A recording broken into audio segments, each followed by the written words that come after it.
جی ناظرین، بریک پہ جانے سے پہلے گراف آپ کے سامنے رکھے جس میں ہم نے ریلوے کی کارکردگی کا خسارے کے والیوم سے اندازہ لگایا. نیلم، آپ نے بھی وہ گراف دیکھے. اب آپ کو اندازہ ہو گیا کہ آپ کے جمہوری الیکٹڈ لوگ کیا کر رہے ہیں اسمبلیوں کے اندر جا کے.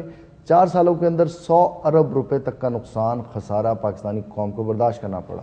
ویسے عمران، اگر اس طرح اربوں روپے کا اگر نقصان ہو رہا ہے، اگر سے آپ کو کیا ہم یہاں پہ جھوٹ بول رہے ہیں؟ نہیں مطلب اگر یہ بات حقیقت ہے تو اس پہ ان سے کوئی پوچھ گچھ کیوں نہیں ہے؟ کوئی اکاؤنٹیبل لوگوں سے کچھ پوچھتا کیوں نہیں کوئی؟ کیا آپ مجھ سے سوال کر رہی ہیں؟ مسٹر وائز سے سوال کر رہی ہیں؟ نہیں، کوئی بھی جواب دے سکتا ہے. مسٹر وائز پہلے آپ اس کا جواب دے دیں، پھر میں اس کا جواب دیتا ہوں. دیکھیے عمران، ایک کہاوت ہے کہ اس حمام میں سب ننگے ہیں.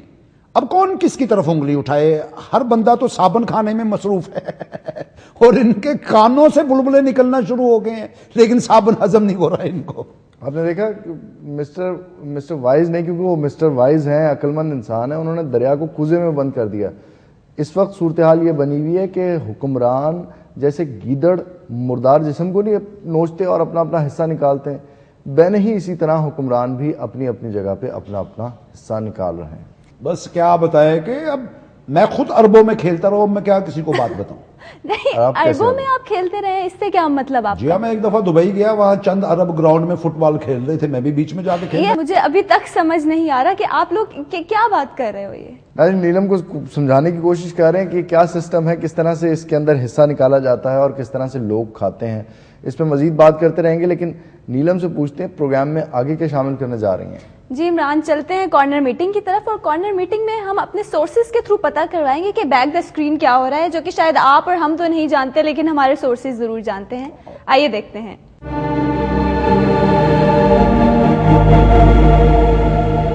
پیچھے پیچھے آندا میری چال ویندائی جیرے والیا ویخدا آئی وے میرا ملتان گواچا. تم پھر آگے ہو گندے بچے پیسے مانگنے کے لیے. ہم بھی انسان کے بچے ہیں، پیٹ ہمیں بھی لگا ہوا ہے، جوڑا تو کیا ہوا، جینے تو بڑی بڑی ہضم کر سکتا ہے، لنگڑ ہضم، بندر ہضم، لو ہضم، میں نے نوٹ بنا میرا موڈ بنے. جہاں تک تعلق ہے اتنے پیسوں کا، تو اتنے پیسے تو میں نے کبھی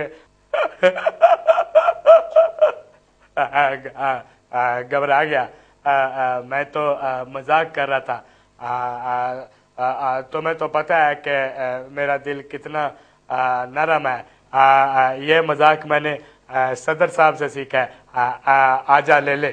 میں جمہوری حکومت اور وزیر اعظم صاحب کا بہت شکر گزار ہوں، جنہوں نے ہمیں خوب کھانے پینے کا موقع دیا، اور ہم اسی طرح عوام کی خدمت کرتے رہیں گے، خوب کھا پی کر. کارنر میٹنگ آپ نے ملاحظہ کی، 2 اہم حکومتی عہدیدار اس میں بات کر رہے تھے.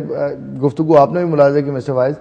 یہاں پہ ایک دلچسپ بات آپ کے ساتھ شیئر کرتا چلوں کہ پاکستانی حکومت، پاکستان کو آزاد ہوئے اتنے سال ہو گئے، لیکن ابھی تک ہماری الیکٹڈ گورنمنٹ ہو یا کسی آمر کی گورنمنٹ ہو، امپوز کی ہوئی گورنمنٹ ہو، آج تک ہماری ٹرانسپورٹ پالیسی کسی نے ڈیفائن نہیں کی کہ ہماری ٹرانسپورٹ پالیسی ہے کیا.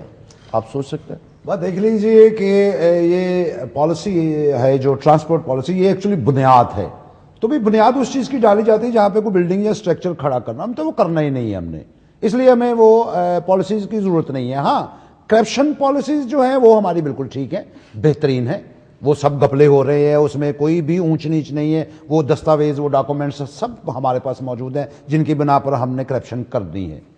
نہیں، لیکن کرپشن کی پالیسیز تو ان کی ذاتی ہو گئی نا. عوام کے لیے کیا دے رہے ہیں مسٹر وائز؟ عوام کو کیا دینا ہے انہوں نے؟ بڑا مزیدار بات ہے کہ عوام کو کیا دے. اب یہ پوچھیے عوام سے کیا کیا لینا ہے، کیا کیا رہ گیا ان سے، کیا کیا رہ گیا؟ یہ بچی کچھ سانسیں ہیں رہ گئی ہیں، وہ بھی بس چھین لے، اور کیا، کچھ نہیں رہ گیا. اب دیکھیں کہ ریلوے کا جو بالکل اب جو حالات بن گئے ہوئے ہیں، ریلوے اس شجر کی طرح تھا، اس تناور شجر کی طرح تھا جس پہ بے شمار گھونسلے تھے. اس کے گرنے سے ایک وہ درخت ہی نہیں گرے گا بلکہ وہ سارے گھر ٹوٹ جائیں گے، جس میں کچھ وہاں کے ٹیکنیشینز رہتے ہیں، کلی لوگ رہتے ہیں، مزدور رہتے ہیں، وہ دوسرے لوگ جو عوام کے رکشے والے، ریڑھی والے، کتنوں کا روزگار وابستہ ہے. اب ان کے پاس، ان آفیسرز کے پاس، عمران صاحب آپ کو شاید پتا کہ 20-20 کنال کا ایک گھر ہے. اتنا بڑا بڑا گھر، مجھے تو یہ سمجھ نہیں آتی کہ ایک کمرے سے دوسرے کمرے جانے کے لیے رکشہ کرواتے ہیں یار.